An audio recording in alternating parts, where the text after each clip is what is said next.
हमारे संविधान में है कि कुछ आप कहें, कुछ हम सुने, कुछ हम कहें तो आप सुने।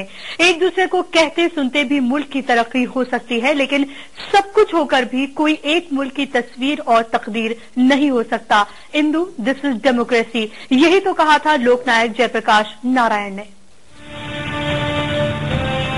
ऐसा नहीं था कि सरकार विरोधी लहर जयप्रकाश नारायण ने पैदा की थी।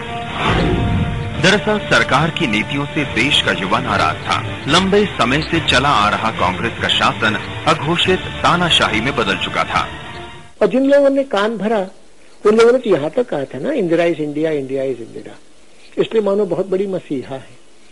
उसके अहम भाव से वो वशीभूत हो गई एक तरफ, और असुरक्षा के मनोविज्ञान से ग्रस्त थी ही।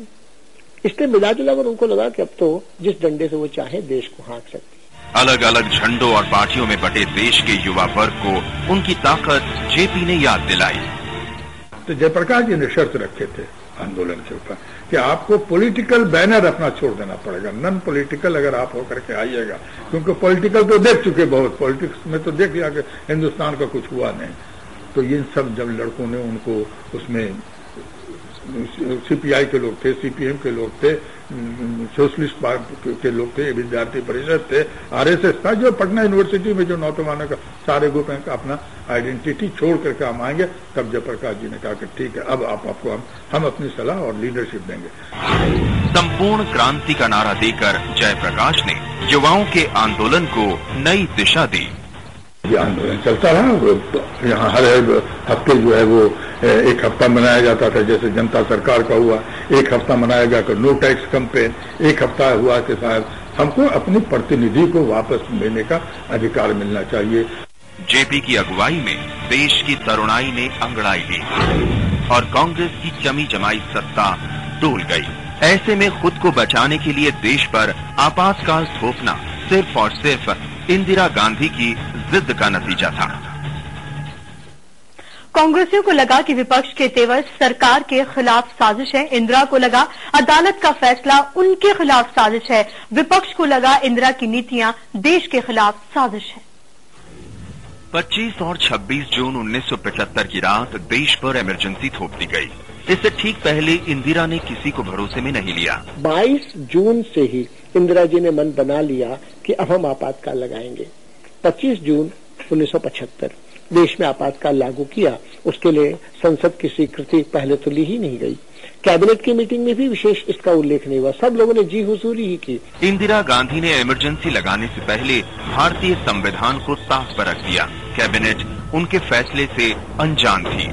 यहाँ तक कि राष्ट्रपति फखरुद्दीन अली अहमद को भी धोखे में रखकर उनके साइन ले लिए गए। कानून में पहले कैबिनेट डिसीजन हो तब राष्ट्रपति इमरजेंसी लागू कर सकते हैं। उन्होंने जाके राष्ट्रपति फखरुद्दीन अली अहमद थे, उनको जाके ये समझाया कि नहीं, आप पहले दस्तखत कर दीजिए, फिर हम कैबिनेट से सुबह करा लेंगे। ये बिल्कुल गैर कानूनी था, लेकिन उन्होंने भी दब के कर दिया। और जिसकी वजह अगर वो कैबिनेट की पहले मीटिंग होती तो शायद वो कैबिनेट इमरजेंसी लगाने की बात नहीं सोच पाती, लेकिन उन्होंने उसको इस ढंग से उलट करके कर दिया। देश भर में इमरजेंसी थोपने के लिए इंदिरा के कुछ खास सलाहकार काफी सक्रिय थे, जिनमें एक थे सिद्धार्थ शंकर रे, जिन्होंने राष्ट्रपति को भेजने के लिए इमरजेंसी ड्राफ्ट तैयार किया था। हर दौर के अपने किस्से होते हैं, अपनी कहानियां होती हैं। इनसे बहुत आगे उस दौर में जीने वालों के सीने में दफन वो हकीकत होती है जिनके सबूत नहीं मांगे जाते, उन्हें सिर्फ देखा और सुना जाता है। आप भी देखिए और सुनिए दौरे इमरजेंसी के वो कड़वे सच। देश में इमरजेंसी लागू होते ही बड़े बड़े नेताओं की गिरफ्तारियों का सिलसिला शुरू हो गया। जो जहां था वहीं गिरफ्तार कर लिया गया। देखिए, ओम प्रकाश कोहली जी और बाकी लोगों के पास एक सूची थी अध्यापकों की, 182 अध्यापकों की सूची थी जिन्होंने पिछले कार्यक्रम में शिरकत की थी। बस पूरे 182 लोगों को रात भर में गिरफ्तार किया गया। बड़े बड़े नेता आपको मालूम ही है, सब लोग बेंगलुरु में भी कुछ लोग थे, उसमें अडवाणी जी वगैरह बेंगलुरु जेल में बंद हो गए थे।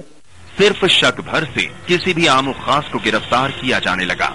मीडिया की स्वतंत्रता भी जाती रही। अगले दिन अखबार एकदम ही मौन थे, मूक थे, केवल सरकारी प्रेस रिलीज ही अखबार में आ रही थी। जिनको झुकने को कहा गया वो तो रेंगने से लगे थे। ऐसा एक बार आपातकाल में मीडिया के बारे में भी कहा है लोगों ने कि they were asked to bend and they crawled. धर पकड़ और आरोपी बनाने का ऐसा सिलसिला चला कि आम लोग तो एक तरफ, अदालतें भी स्तब्ध रह गईं। मैं तो छोटे छोटे देखता हूँ, जैसे हमारे प्रोफेसर रघुवंश थे इलाहाबाद विश्वविद्यालय, वो हिंदी के थे, बहुत वरिष्ठ थे। उनके ऊपर आरोप लगा दिया गया, ये तो रेल की पटरी तोड़ रहे थे। बाद में जब कोर्ट में जाकर हाजिर किया गया उनको, उधर तो दोनों हाथ दिखाई, जो अपंग थे दोनों हाथ से। तो कहा कि महाराज ये तो हमको बताइए, मैं कैसे रेल की पटरी इस समय छू भी नहीं सकता, उखाड़ कैसे सकता हूँ। तुरंत खारिज किया गया। पटना में था, तपेश्वर गांधी को पकड़ा था और उसके ऊपर आरोप लगा था कि नौबतपुर में रेलवे लाइन उखाड़ रहा था और जिंदा मुर्दाबाद कर रहा था इंदिरा गांधी का। तो तपेश्वर गांधी ने कहा कि हुजूर बड़ा अच्छा होता अगर मैं रेलवे लाइन उखाड़ पाता, क्योंकि हमारे नौबतपुर तो रेलवे लाइन पहुंची ही नहीं है। उसी आपातकाल में बरेली का वीरेंद्र अटल है, उसके उंगलियों के नाखून उखाड़े गए थे। वाराणसी में थाने में जवाहिर प्रसाद नाम के कार्यकर्ता पर कुत्ते छोड़ दिए थे उन्होंने कि बताओ और लोग कहाँ हैं, और लोग कहाँ हैं पूछने के लिए। इधर आप देखेंगे तो चिपलून में गूंगा कार्यकर्ता था, उसके लिए आरोप लगा था भारत माता की जय, इंदिरा गांधी मुर्दाबाद नारे लगा रहा था। कोर्ट में खड़ा होकर था ये तो गूंगा है, इसको क्यों पकड़ लाए हो। 25 जून 1975 से 21 मार्च 1977 तक 21 महीने देश इमरजेंसी की काल कोठरी में कैद रहा। बदलते वक्त के साथ लोकतंत्र ने फिर करवट ली और देश की जनता ने बता दिया कि हिंदुस्तान में लोकतंत्र की जड़ें कितनी गहरी हैं। संसद में कांग्रेस के सदस्यों की संख्या 350 से घटकर 153 पर सिमट गई। कांग्रेस को उत्तर प्रदेश, बिहार, पंजाब, हरियाणा और दिल्ली में एक भी सीट नहीं मिली। खुद इंदिरा गांधी रायबरेली और उनके बेटे संजय गांधी अमेठी से चुनाव हार गए।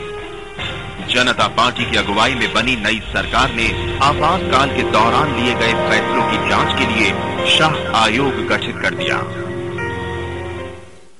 और अभी यहाँ रुकेंगे एक और बहुत छोटे से विराम के लिए। विराम के बाद आपको बताएंगे इमरजेंसी के और पहलुओं के बारे में।